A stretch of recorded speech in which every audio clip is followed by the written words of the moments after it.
J'ai commencé à l'Atlantique Vélosport à Saint-Nazaire. C'était un tout petit club. Pourquoi? Parce qu'il y avait à ce moment-là le gros club de Nazériens qui s'appelle le Vélo Club Nazérien, venait de faire scission entre le VCN et le RCN, et donc j'avais pas voulu choisir donc j'étais allé dans le plus petit club nazérien. Et puis ensuite je suis allé à Savenay parce que j'avais des amis qui... Et puis j'ai terminé à Saint-Herblain, oui, je suis venu vers là. Déjà j'étais attiré vers Nantes. Puisque et vous aviez quel âge quand vous avez commencé le cyclisme? J'ai commencé tard, j'avais 24 ans. Donc je suis un atypique.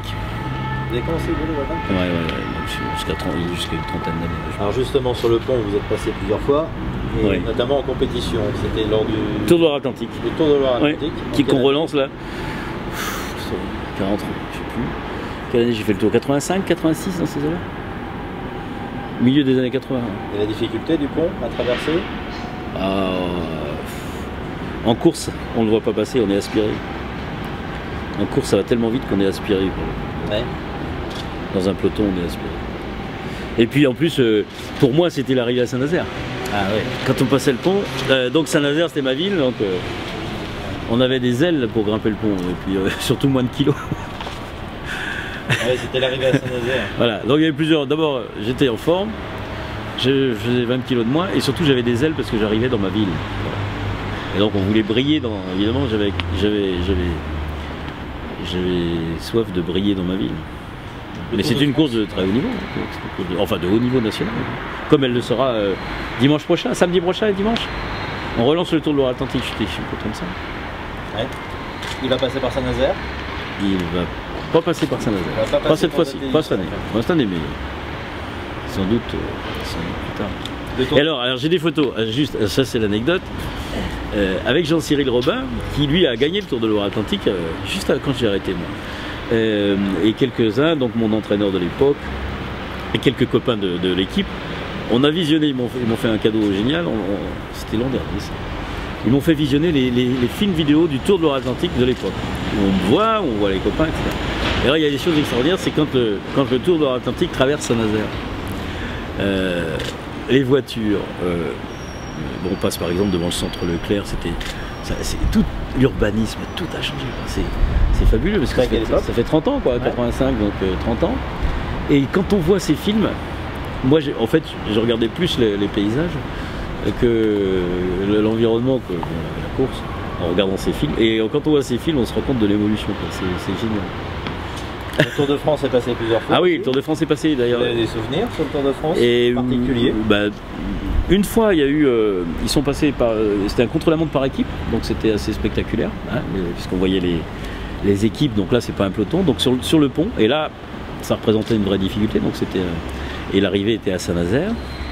Donc ça, c'est le souvenir que j'ai. Et le deuxième souvenir, c'est dans la voiture. Alors là, j'étais président du département, et il y a une étape là, c'était il y a 3 ans maintenant.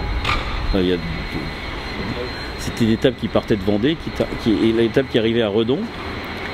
Et j'ai eu la chance de suivre toute l'étape dans la voiture de Christian Prudhomme. Donc j'étais juste évidemment derrière le peloton, puisqu'il n'y avait pas d'échappée, je crois, à ce moment-là, ou juste devant.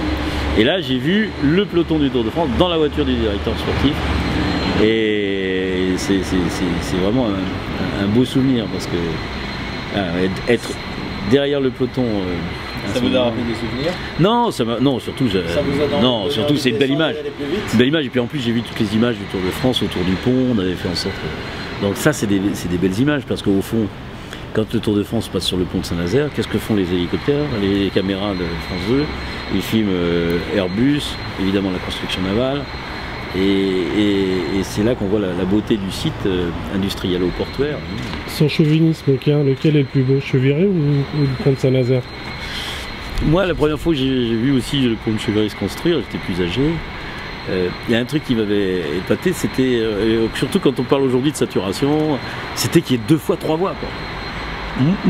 Quand le pont de Cheviré se construit, et par rapport au pont de Saint-Nazaire où il y a 3 voies, je me dis, waouh, le progrès, c'est la capacité à absorber du trafic. Et ça, c'est au moment où on fait le pont. 2 fois 3 voies, c'était énorme à l'époque. Il faut se resituer dans le pont de Cheviré.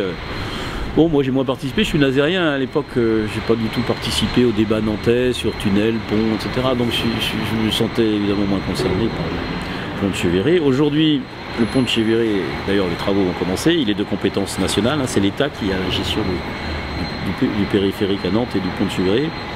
Et moi je ne peux que conseiller au service de l'État, mais je sais qu'ils y travaillent, à faire ce que nous avons fait sur le pont de Saint-Nazaire. Pas la même chose puisque c'est pas transposable, mais à le rendre plus fluide par des systèmes dynamiques de gestion dynamique. C'est possible.